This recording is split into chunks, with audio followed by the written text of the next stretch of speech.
Reviving a series is a tricky thing to get right. Taking something that worked before and recontextualizing it for modern audiences usually results in, well, dog shit. But not without reason. These things raise a lot of questions. Do you go in a new direction that's bold and innovative? Is that worth the risk of alienating classic fans? Then how about adhering to the classics full stop and not fixing your glaring problems? Yeah, no. Many dismiss revivals as cash grabs due to how they're so varied in quality, but sometimes they can take a series and do some new, brilliant stuff with it. It's a shame they're kind of few and far between, though. Can you imagine a revival game that pays tributes to its prequels while making its own identity? One that fixes the problems of previous entries and has a near endless amount of tricks up its sleeve. I wonder if there's a game out there that fills those requirements.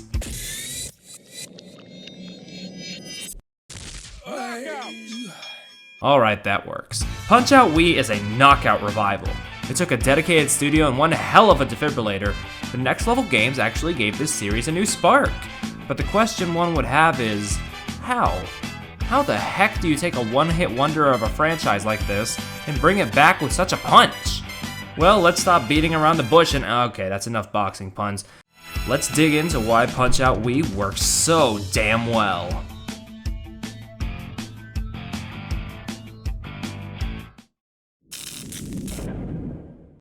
Punch-Out is a weird franchise. At the time of the Wii's release, there had only been 2 real console games, and the series was dormant for about 15 years. Even then, most people only remember the NES game, so for them, it's been longer. It's barely even a franchise. Combine that with the lack of major innovation in arcade-style boxers, and our crafty team of developers was left with one major question. Well, how the heck are we supposed to make something new out of this? And, well, the answer to that is a little complicated. It's complicated because Punch-Out Wii isn't very innovative. Wait, no, come back. Okay, so what I mean is, Punch-Out Wii remains intentionally faithful to what came before, and uses that faithfulness to build new things later.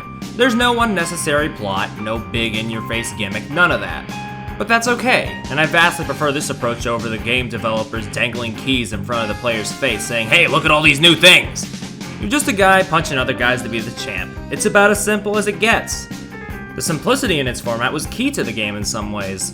In an interview with Kotaku, Nintendo producer Kensuke Tanabe had this to say: "We firmly believed we could not betray our traditional fans' expectations.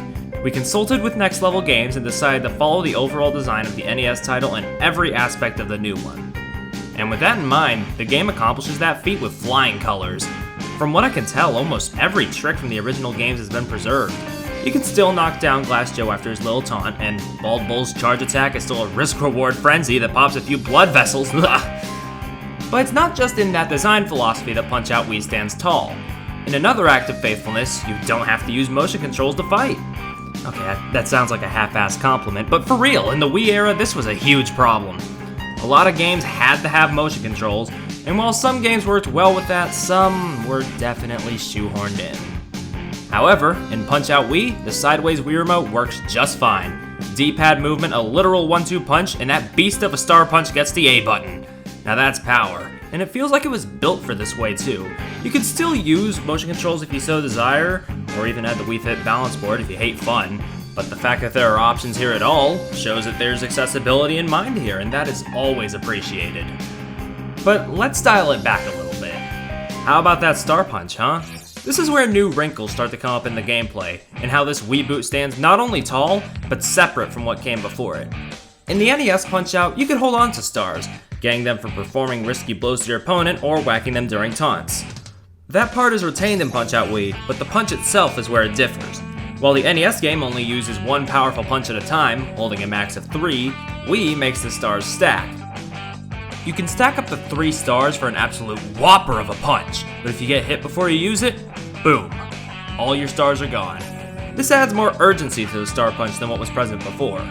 You want to use it as fast as you can, but if you mess up, you run the risk of losing all those stars. It's a minor tweak, but a brilliant one all the same that adds that extra adrenaline to each fight. And a few more minor tweaks are thrown in there too, ranging from even more ways to find stars to a little healing trick you can use if you mess around with punches. There's a lot of depth in Punch-Out's simple mechanics, which follows Next Level Games' way of design. The game is easy to learn, but tough to master. And to emphasize said mastery of the mechanics, challenges are born. Throwing yet another layer onto the game's content, once you beat a fighter, you can rematch them as you wish in exhibition mode. From here, every fighter is given 3 challenges. These can be as simple as finding all the ways to get star punches in a fight, to something as terrifying as not dodging a single punch. But typically, these are here to help you master the fights. With a game like this, half the fun comes from just going back to the fights, messing around with them, and learning to beat them faster than ever, so by extension, this works. You thought knocking Glass Joe down in 1 punch was satisfying? How about using a triple star punch and getting a KO in 30 seconds? This way of game design just really feels more satisfying than anything else for this game.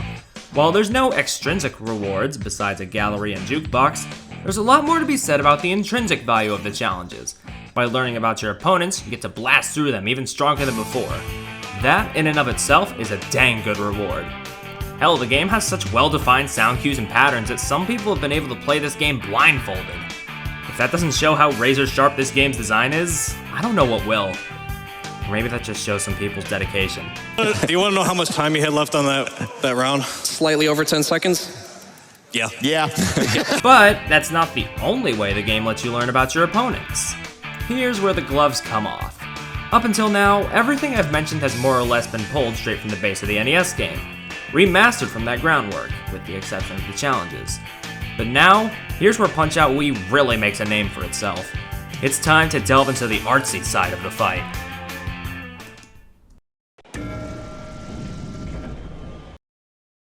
If there's one thing Next Level Games is known for besides their game design, it would have to be the personality their games radiate.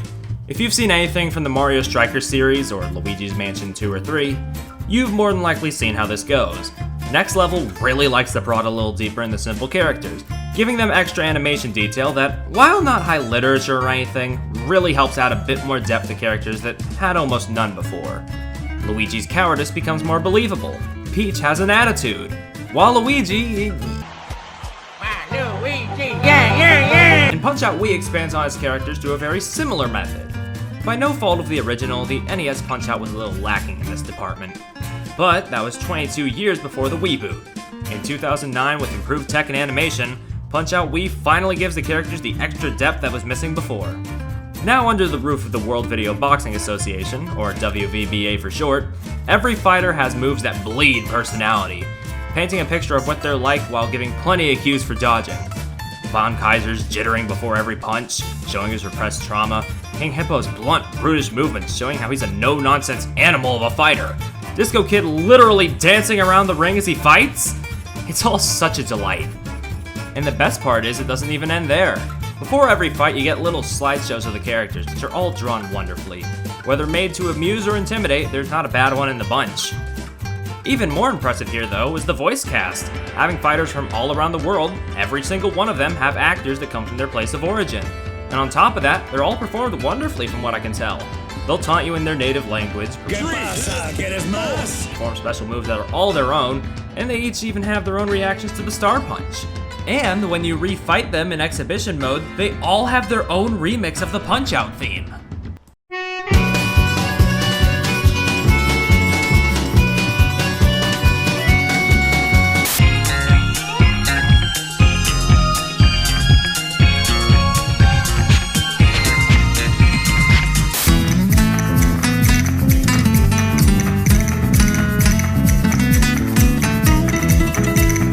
That's that extra bit of dedication you don't see too often. Although all the fighters are fantastic, I'd like to give special attention to 2 of my favorites in the game. First, we have Don Flamenco, who's probably the most fleshed out of the bunch.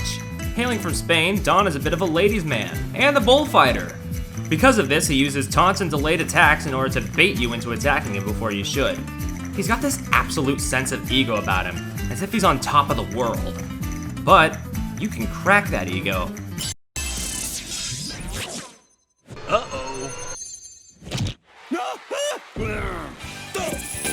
After some time in the fight, you can knock off Don's hairpiece, and this is when things get crazy. The man's gone from bullfighter to bull, punching without hesitation and steaming red. He's borderline unpredictable in this phase, but After some time, he'll slow down just a little bit. Persevere through the fight and you'll knock him out, wilting the rose of his beloved Carmen in the process. TKO!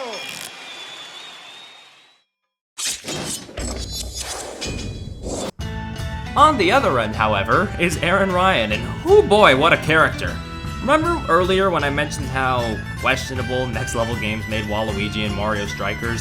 Well, Aaron Ryan takes that craziness and multiplies it.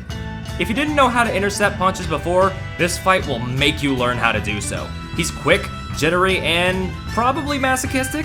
Keep hitting me. I love it. And his moves are absolutely feral and questionably legal for boxing. No, seriously, dude, what the fuck? And while every character taunts you when you get knocked down, it feels extra demeaning when he does it. But that just makes it feel oh so good when you knock him out.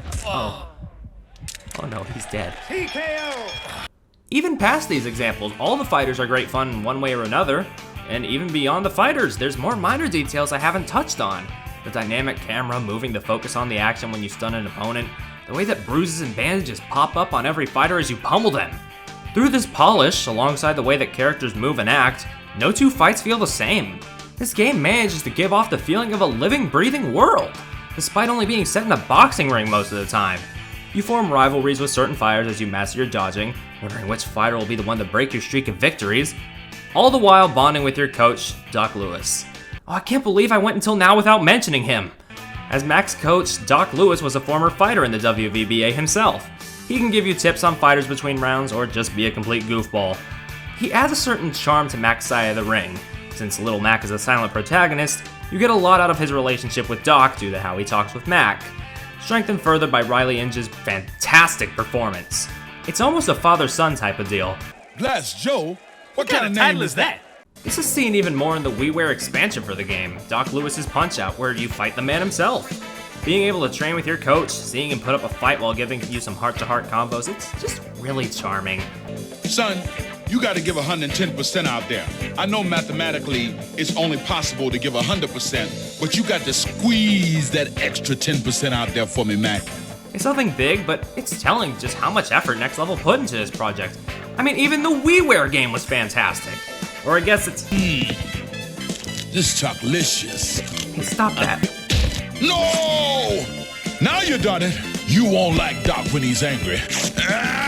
Oh, fuck. I invent. All of this just comes together and creates one very well done package. A great game through and through. It's got bark and bite and smacks you senseless with an attitude that I can't help but adore.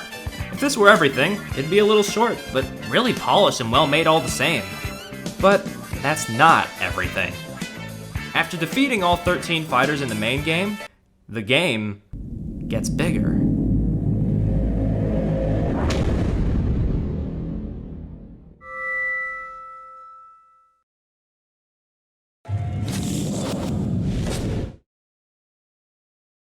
Oh, you thought you'd won? You thought you could just be the champ and that's the ending? Well, newsflash, bub, Punch-Out doesn't play like that. Now those 13 fighters you knocked the daylights out of, they're back from having their titles ruined by you, and they're ready to pay back their humiliation full stop. Everyone here has new tricks, and yes, I do mean everyone. This is where the game gets radically different from its predecessors, as you could probably guess. In that interview I mentioned earlier, the developer said this about title defense. It fit with the idea of giving the characters more background and story to them. Since their personalities are such a focus in the game, learning from their previous fight with Little Mac and becoming better made sense, and we felt users would appreciate that. Thank you, Next Level. It's very appreciated, but lord, some of these guys are tough! Honestly, on a first encounter, I'd say none of the title defense rematches are particularly easy. Hell, I almost lost to Glass Joe, and all he did was get some headgear and delay his punches a little bit. Everyone has new strategies. Well, strategies might be stretching it for some of them, but new looks and moves for sure. Characters need to be stunned in order to land a star punch now, otherwise they'll dodge out of the way. Nice try. A couple characters have some instant knockdown moves that, while easy to dodge, can be devastating. Yo, wait, is that a weapon? And even beyond those, some of the fighters have simply built up more endurance. Perhaps my second favorite of the lot is Bald Bull's rematch. Before, he was already aggressive and tricky, but the title defense match takes that to a whole other level. Having trained himself with a literal bull, not unlike another fighter of ours, he can no longer be knocked down by a normal punch. From here on out, if you want to knock Bald Bull down, you're gonna need to hit him with a star punch, and those aren't cheap here. Stay on your toes, keep those delayed jabs coming, and you'll win the day. Or you can just do this.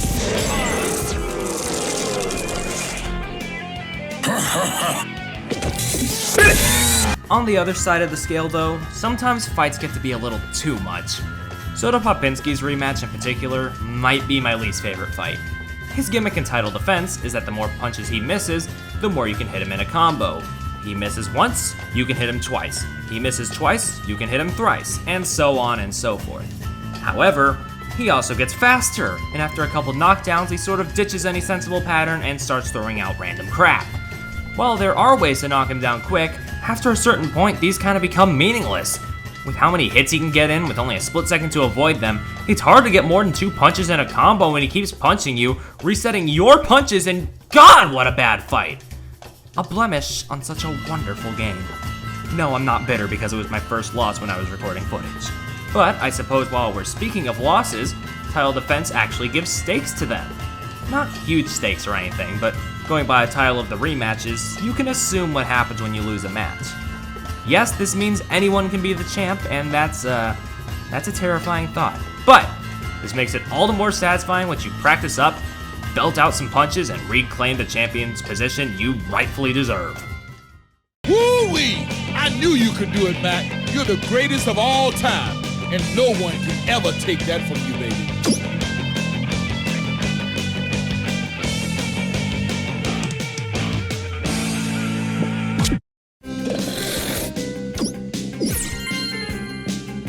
Wait, there's more? You really sure? 3 losses and you call it quits?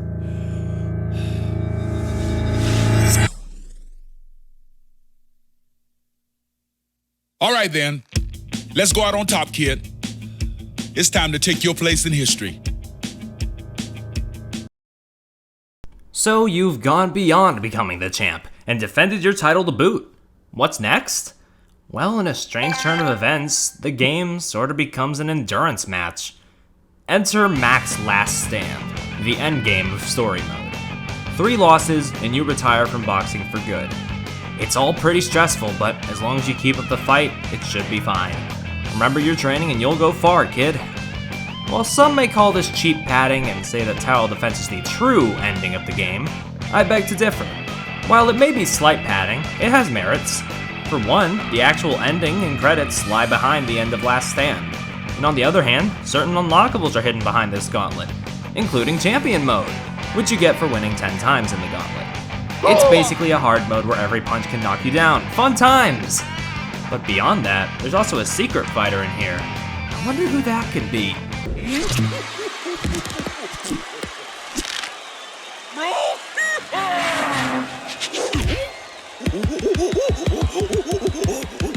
Yup, the first member of the DK crew made his way into the fight, and he is one hell of a guy. Remember when I said Bald Bull was my second favorite fight? This one is probably my true favorite. He's bigger, faster, and stronger than almost any other fighter so far, and he is unpredictable. Almost anything Mac does can throw a big old monkey wrench in his pattern, so you better watch out, because he's after you. But this pattern randomization isn't in the bad way like with Soda Pop. Unlike that fight, DK has some style and grace to his movements. Combined with some secret techniques that can help ease the fight process a little, this fighter's not just monkey business. There's a method to the madness. Now that's bananas. Beat that, Soda Pop. But yeah, talk about a pleasant surprise from the King of Swing himself. Definitely a secret fight worth remembering. Also, Doc's commentary between matches in this fight is particularly funny. Man, oh man. Mac, I got a thought. After the fight, maybe you can get DK's autograph for me. Can you do that, Mac?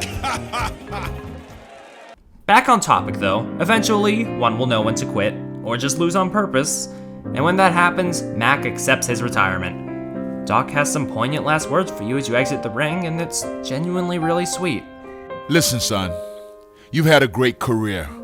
I'm proud of you, kid. You're still the champion in my book. And just when you think the credits will roll, Punch-Out Wii pulls out its last ace in the hole. One final thing that not only cements the bond between Doc and Mac ever stronger, but makes the legacy of this oddball Nintendo series and the reboot as a whole seem entirely validated.